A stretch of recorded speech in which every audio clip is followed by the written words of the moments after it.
C'est fait après plusieurs rumeurs au cours de la dernière semaine. Bienvenue à Montréal, Joe Veleno, alors qu'il signe un contrat d'un an à 900 000 par année. Évidemment, un joueur qui a été donné le statut exceptionnel pour jouer dans la Q. Malheureusement, jusqu'ici dans sa carrière, il n'a pas vraiment connu du succès qu'on aurait souhaité pour un joueur repêché 30e au total par Détroit en 2018. Pas encore connu vraiment des saisons super productives. Cette année, seulement 17 points. Mais en fait, il a joué pour deux équipes cette saison, Détroit pendant 56 matchs.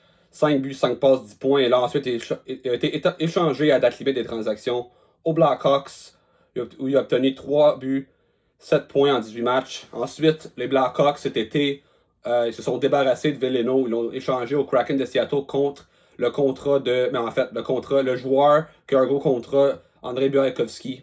Alors, clairement, on n'en voulait plus. Et le Kraken décide de le racheter. Alors, pour le Seattle, c'est vraiment juste se débarrasser du contrat d'Andrei Burakovsky. Alors, il s'est retrouvé agent libre. Il y a eu plusieurs rumeurs au cours des dernières semaines, disant que Veleno, il serait dans la course avec le Canadien, possiblement. J'ai vu le Colorado, Nashville. Puis finalement, ça a été le Canadien qui aujourd'hui le signe pendant un an. Bien sûr, Canadiens, on sait tous, cherchent un deuxième centre pour jouer sur leur deuxième trio, idéalement avec Ivan Demidov. Malheureusement, pour ceux qui souhaitent que ça serait le cas avec Veleno, non. Veleno est acquis pour être un joueur de profondeur, un joueur de soutien. Au mieux, peut-être le centre de quatrième trio avec le Canadien. Bien sûr, heureusement, comme le Canadien a plusieurs centres droitiers, Suzuki, Kirby Doc, Jake Evans, puis parmi les espoirs, tu sais, Kapanen, Beck et Michael Leach qui s'en vient éventuellement dans un an. C'est tous des droitiers. Le seul gaucher qu'on a actuellement après la perte de Christian Dvorak, c'est Alex Newhook. Alors, au moins ici, on va chercher un joueur de centre gaucher. Malheureusement, Dvorak, c'est comme au-dessus de 55% de pourcentage de réussite sur les mises en jeu. Veleno, c'est à peu près 10% de moins.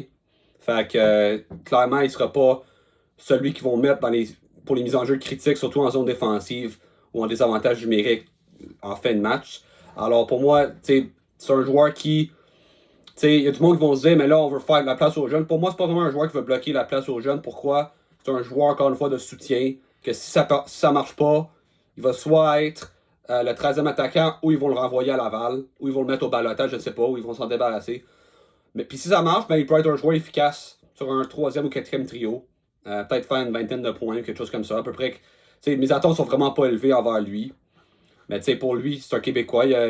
Clairement, c'est un rêve pour lui de venir jouer à Montréal. Je peux pas dire que c'est une mauvaise signature pour le Canadien parce que, comme je l'ai dit, le profondeur au centre, c'était pas capable de chercher un vrai deuxième centre. Au moins, c'était capable de renforcer la position et ajouter un peu plus de profondeur. J'ai pas de misère à ça. Puis il va pas bloquer les jeunes parce que si Beck est meilleur que lui, si Kapanen est meilleur que lui, ben ils vont juste avoir leur place. Ils vont prendre la place à Veleno. C'est aussi simple que ça. Puis pour moi, c'est juste la compétition à l'interne. Ça peut pas être une mauvaise affaire. Puis c'est quand même le fun aussi pour le Canadien d'avoir un autre Québécois ajouté à cette formation. Le Canadien compte déjà sur Alexandre Carrier, Mike Matheson, Samuel Montembeault, Zachary Bolduc qui vient d'acquérir contre Logan Mayou, Samuel Blais qui vient de signer, et maintenant Joe Veleno. Alors 6 Québécois. Pas tous des joueurs d'impact. Je dirais les 4 premiers sur sa liste que j'ai nommés, c'est des joueurs qui vont certainement faire partie de la formation à tous les soirs et avoir un impact, alors qu'ici Blais et Veleno, deux joueurs de soutien, de profondeur.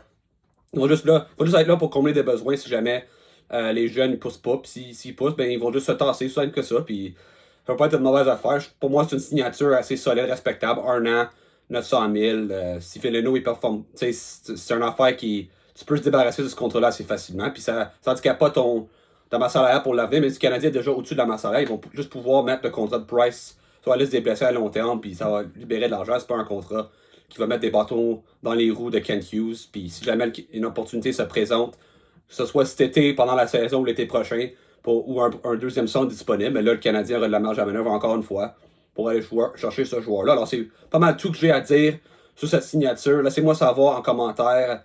Est-ce que vous aimez cette signature? Est-ce que vous croyez que c'est une signature intelligente de Kent Hughes, considérant qu'il n'y avait pas vraiment un deuxième centre de disponible? Bien sûr, on a eu des rumeurs de Kuznetsov aussi. Ça n'arrivera pas, là. OK? Puis pour moi, je pense que j'aimerais mieux aller chercher un joueur comme Veleno, juste un peu de profondeur, au lieu d'aller jouer un joueur qui, oui, a un potentiel plus élevé, il peut être il va certainement être meilleur que Veleno, mais il pourrait avoir des troubles que ce soit dans la chambre ou défensivement. Alors, on va chercher un joueur ici qui il peut pas te nuire vraiment. Alors, laisse-moi savoir ça. Est-ce que vous croyez que Kent Hughes a terminé? Moi, personnellement, je pense que oui. Je vois pas vraiment une autre affaire qui va venir, à part, comme je l'ai dit, si une opportunité se présente pour s'améliorer. Mais si on est réaliste, je pense que c'est probablement l'équipe qu'on a pour commencer la saison, du moins. Puis là, on va pouvoir évaluer alors que la saison va, si jamais le Kirby Doc ou Noah performent. Puis alors, c'est ça. N'oubliez pas de liker, vous abonner à ma chaîne YouTube. Et on se voit pour une autre vidéo. Ciao!